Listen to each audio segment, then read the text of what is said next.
when you have your first idea, not everyone's going to understand it. No. And you can't expect people to just understand your idea. Yeah. There's a responsibility on yourself to be able to communicate that idea. Yeah. And in a country where we have 12 official languages, which is great, diversity is amazing. Yes. One of the challenges that comes with that is being able to communicate your idea. So when you say that one of your challenges was like getting people to understand the value of what you do, how did you manage to get that light bulb to go off in their minds?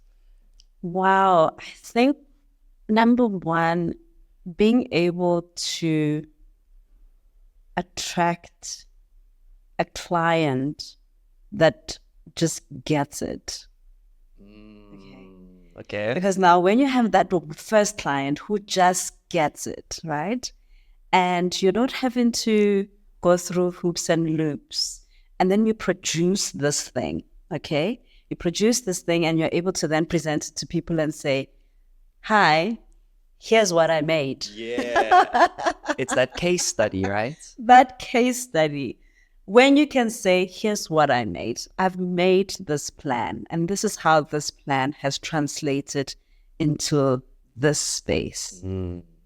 That first client who got it was the gateway for me to be able to say, actually, this process is important.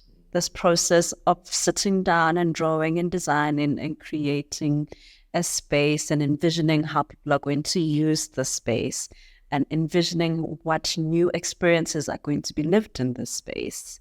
That process is important and valuable enough for you to pay for it, because these are the results, right? It's difficult. It takes time. It takes patience. You have to constantly be this bell, ringing your bell all the time to say, hey, I'm a designer. This is what I do. And it's crazy because that process is difficult because it requires consistent effort with very little return until you get that code cracked. Yeah. But then once you get the code cracked, then it opens the floodgates. It really does. I think that's where a lot of entrepreneurs struggle here. We struggle because you are balancing so many things. You're balancing first your emotional health. You're balancing where the next check is coming from. You're balancing your own personal life, but also you have the great responsibility of educating your next customer. That's the other bit that helps unlock that thing that says, I understand what you're doing. I get it. It's that constant education. You have to constantly be saying to people, actually, your garden is important. I get that you're investing 10 million in the house, but it's not going to mean much if the surrounding environment does not also communicate value. It's saying to people, your house is wonderful, but you're going to spend you should be spending majority of your time outdoors as well for your own mental health.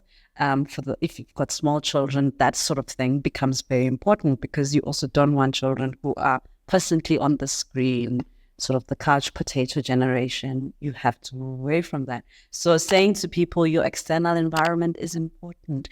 Your indoor-outdoor connection is important. Make it easy for yourself to get out of the house into the garden.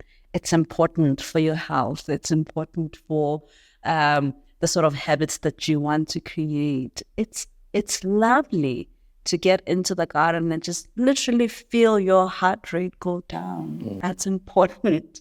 So that constant education is one of the things that helped to just create that transition. You have to create your customer.